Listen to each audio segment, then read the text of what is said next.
पुण्यातील लोहगड हत्या प्रकरणाने सर्वांना धक्का बसला आहे। केतन अग्रवाल या 26 वर्षाच्या तरुणाची हत्या त्याच्या होणाऱ्या पत्नीने म्हणजे 20 वर्षीय सिया गोयल हिने हत्या केलेली आहे। पुण्यातील प्रसिद्ध लोहगडावरून केतनला ढकलून देण्यात आलं। यासाठी तिचा प्रियकर चेतन चौधरी याने मदत केलेली आहे। या घटनेनंतर अनेक धक्कादायक गोष्टी समोर आल्या आहेत। केतन अग्रवाल याचे वडील व्यावसायिक आहेत। केतनने अमेरिकेत जाऊन MBAचं शिक्षण घेतलं। यानंतर तो वडिलांचा व्यवसाय सांभाळत होता। केतन एकत्र कुटुंबात राहत होता। त्याच्या घरात 20 जण एकत्र आनंदाने राहत होते। केतनचं लग्न सिया गोयल हिच्यासोबत ठरलं होतं। नोव्हेंबरमध्ये लग्न होणार होतं। त्याची तयारी सुरू होती। यासाठी 17 कोटींचा पॅलेस, 2 विमानं बुक करण्यात आली होती। लग्नापूर्वी सिया अनेकदा केतनच्या कुटुंबाला भेटली होती।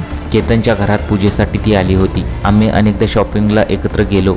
डिनरलाही आमची अनेकदा भेट घेतली। यावेळी ती कुटुंबाशी अत्यंत प्रेमाने वागत असल्याचं केतनच्या आईने सांगितलं। तेव्हाही आम्हाला असं काही घडेल असा संशय आला नव्हता।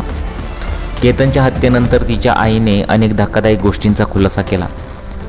त्यांनी सिया आधीच बऱ्याच गोष्टी स्पष्ट केल्या होत्या की त्या 20 जणांसोबत एकत्र राहत होत्या, त्यामुळे लग्नानंतर पार्टीला जाण्याची परवानगी नसल्याचं केतनच्या आईने सियाला सांगितलं होतं। याशिवाय अग्रवाल कुटुंबात दारू पिण्यासही बंदी होती। मात्र प्रत्यक्षात सियाला दारूचं व्यसन असल्याचं केतनच्या आईने सांगितलं।